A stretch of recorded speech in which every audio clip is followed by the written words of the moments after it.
this morning session. So, but I will just use some. So just to starting. Yes, please. Next slide. So you have seen this this slide, I'm sure, on numerous occasions in terms of communications on the Green Deal and all its components.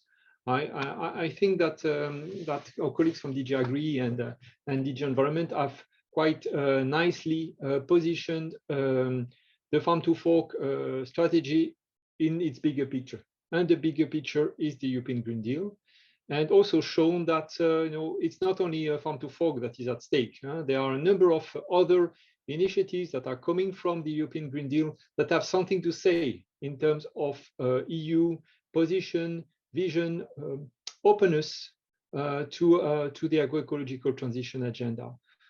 So I think Jean-Paul Thor from Agri clearly explained where it features in protecting nature and other policies. So just to start from there, to say, okay, we have a bigger agenda, the neutrality, climate neutrality of Europe by 2050, made of a number of initiatives, strategies that themselves will be rolled out by a number of regulations, directives that are being put into motion now. Next slide, please. Emile Frison was quite clear on that, and it's not a secret anymore. Sustainable food systems are a key contributor to climate greenhouse gases emissions. We estimate between 21% and 37%, depending on how far you go in the vision of the systems. We can also certainly agree that the pandemic that we are going through has also shown that we need to look at the resilience of the food systems and how robust they can be made.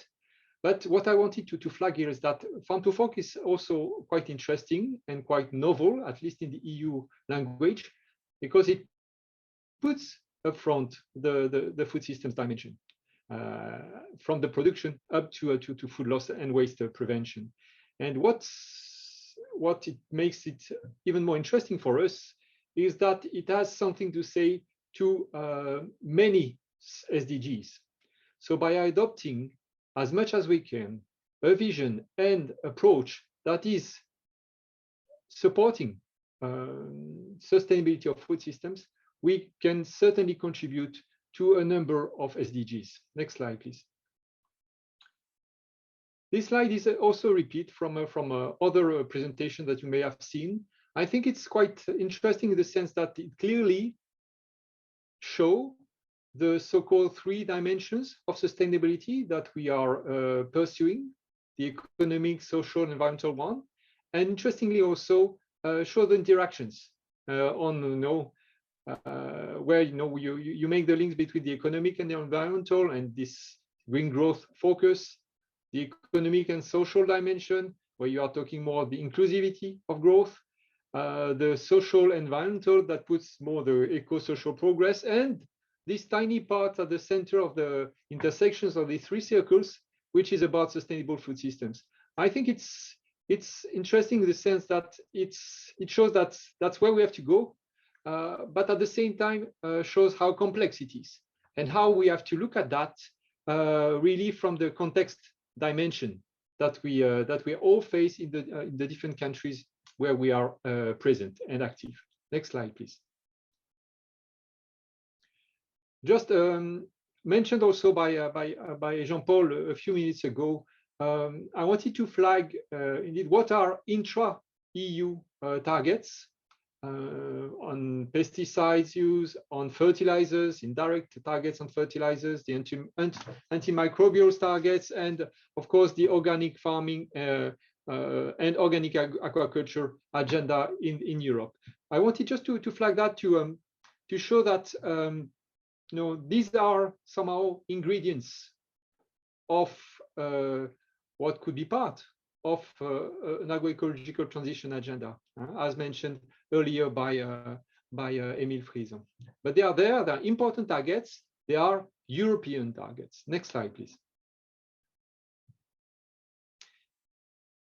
What I wanted to raise here is that as you have heard from colleagues from line DGs, as we call them, so from DG Environment and DG Agri, the Green Deal and the Farm to Fork strategy in particular are clearly and certainly European strategy for European borders, but they have, of course, an international dimension, and with specific chapter from the Farm to Fork strategy on global transition, with some entry points that I think we have to be well aware of. The sense that there are two entry points for what is framed as a contribution to global transition. There is the entry point on bilateral and regional levels, and it includes a number of information sessions that have been rolled out by line DGs and DG Santé in particular on the content and the scope of the Farm to Fork strategy. Of course, discussions in specific committees, in international organizations, on SPS at WTO, for instance, early thought and work on including sustainable food system chapter in future trade agreements. So this is the bilateral and regional dimension of I would say the external dimension of a Farm to Fork.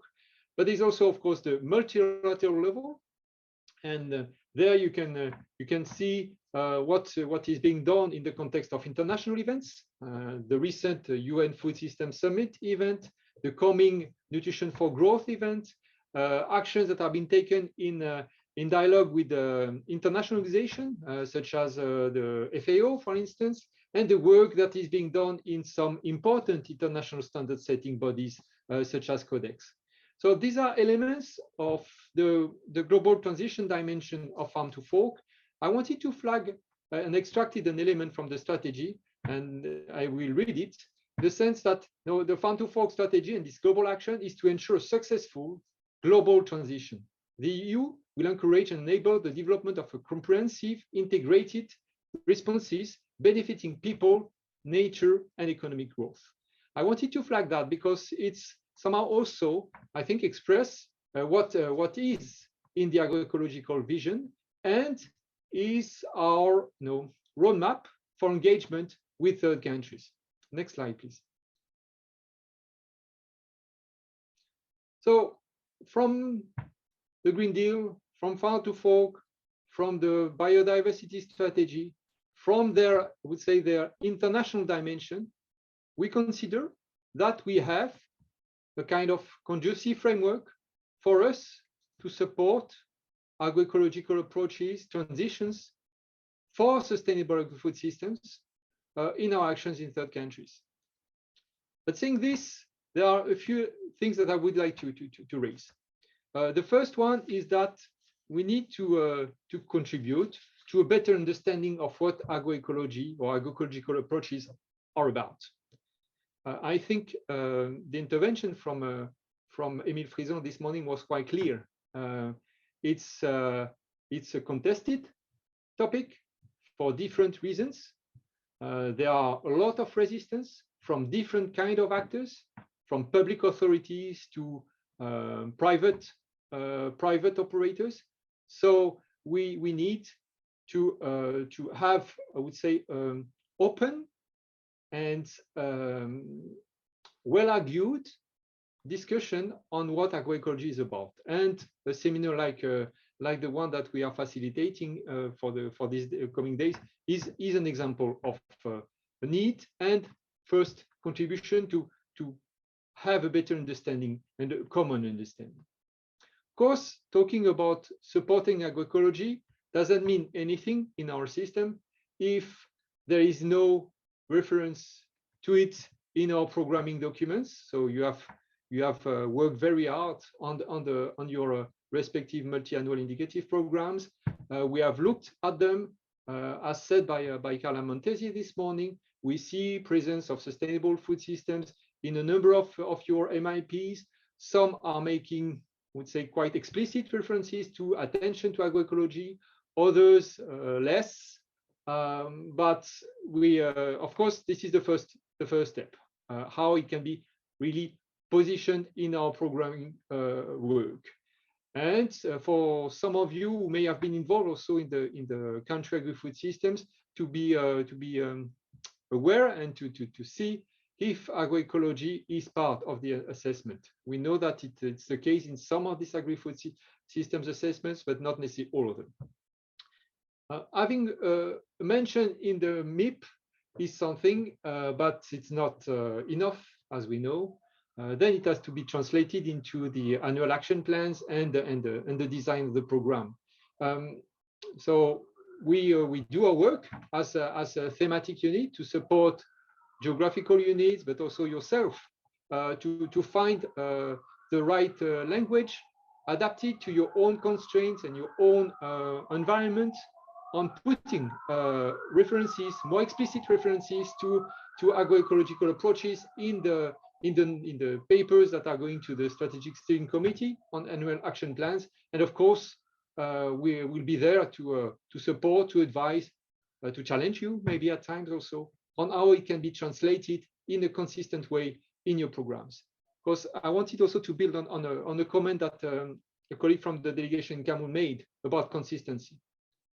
It's quite clear that we have to be to make sure that it's present, it's dealt, we say, adequately in our core food and nutrition security, agriculture value chain programs, agricultural trade dimension.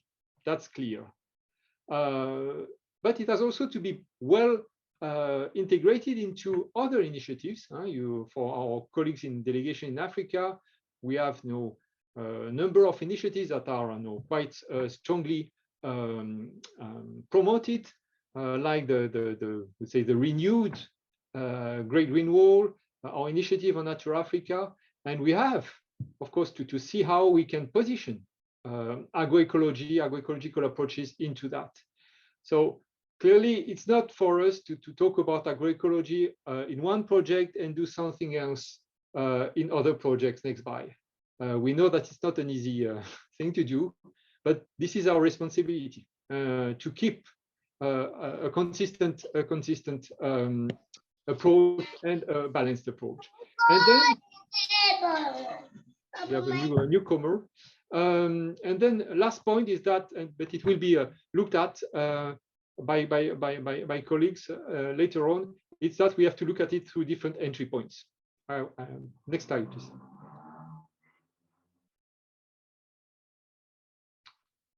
Yeah, so how we'll do that, we mix project, budget support, blending guarantee schemes where they can be really used, policy dialogue, fieldwork. So this is the how. And then the who, it will be, in fact, we need to see how we can work with different actors and to make them talk with each other. So I won't spend time on this. Next slide, please. So our role: stocktake, share experiences, facilitate debates, develop intelligence on trends, and that's what we do when we try to share with you what is going on in a specific state in India, in Andhra Pradesh. You will see on Monday. We, of course, do support some specific networks, special initiatives. We support them through funding, but also through moral support, especially in the context of the UN Food System Summit. But really, our ambition is to build knowledge, but a knowledge that you can use. We know that it's always a bit of a challenge. And our role is really to look at policy coherence for development. It's a mandate for line DGs, but we have to be there and to look at how EU policies are going to impact on third countries. Of course, to contribute to EU EC positions, to advise on programming, as I said earlier, and to support you in the design and in the dialogue with your countries. Next slide, please. Yeah, I wanted just to give an example, but I may be able to come back a bit later on that, just to give an illustration on how we try to mainstream reflections and knowledge on agroecological approaches in specific networks.